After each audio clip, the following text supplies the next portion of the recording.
bumi. Ada yang tahu bagaimana bentuk bumi yang kita tinggali?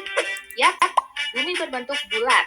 Aslinya bumi tidak benar-benar bulat seperti bola, tapi bagian kutub bumi agak mampat, sedangkan bagian tengah bumi agak mengembang. Lalu, apa saja komponen yang menyusun bumi? Komponen bumi terdiri dari atmosfer, litosfer, dan hidrosfer. Komponen pertama adalah atmosfer. Atmosfer adalah lapisan gas atau udara. Gas yang paling banyak adalah nitrogen dan oksigen. Oksigen ini penting sekali untuk kita bernapas. Sisanya ada gas karbon dioksida, ozon, dan sebagainya. Atmosfer dibagi menjadi 5 lapisan. Yang paling bawah adalah lapisan troposfer. Troposfer ini tempat terjadinya gejala cuaca seperti hujan, petir, dan angin. Kedua, lapisan stratosfer. Pesawat biasanya terbang pada lapisan stratosfer.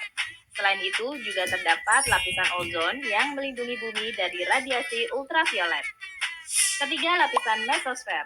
Pada mesosfer, meteor yang menuju bumi akan terbakar habis. Keempat, lapisan termosfer yang sangat panas. Pada termosfer juga terdapat lapisan ionosfer yang bisa memantulkan gelombang radio AM dan tempat terjadinya aurora. Yang paling atas adalah lapisan eksosfer. Pada eksosfer inilah satelit luar angkasa mengorbit. Komponen kedua adalah litosfer. Litosfer adalah lapisan batuan di bumi. Litosfer dibagi menjadi kerak bumi, mantel atau selubung bumi, dan inti bumi. Kerak bumi adalah lapisan paling luar, tempat di mana kita tinggal. Di bawah kerak bumi adalah mantel bumi yang merupakan lapisan paling tebal. Selanjutnya, lapisan yang paling dalam adalah inti bumi yang sangat panas.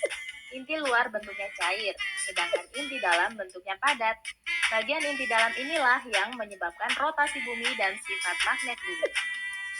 Gabungan kerak bumi dan lapisan atas mantel bumi disebut litosfer. Litosfer tersusun dari lempeng-lempeng tektonik. Lempeng yang menjadi dasar daratan disebut lempeng benua, sedangkan lempeng yang berada di dasar lautan disebut lempeng samudra. Lempeng yang bentuknya padat ini seolah-olah mengapung dan bergerak di atas astenosfer yang bentuknya cair. Apa yang menyebabkan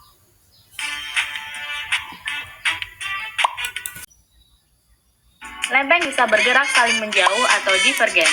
Divergen menyebabkan patahan atau retakan pada lempeng, misalnya patahan San Andreas di California. Lempeng juga bergerak saling mendekat atau konvergen. Konvergen menyebabkan tabrakan antar lempeng. Tabrakan lempeng samudra dan benua dapat membentuk palung laut. Tabrakan lempeng antar benua dapat membentuk pegunungan, misalnya pegunungan Himalaya. Selain membentuk pegunungan, pergerakan lempeng juga bisa menyebabkan bencana alam, seperti gempa bumi dan tsunami.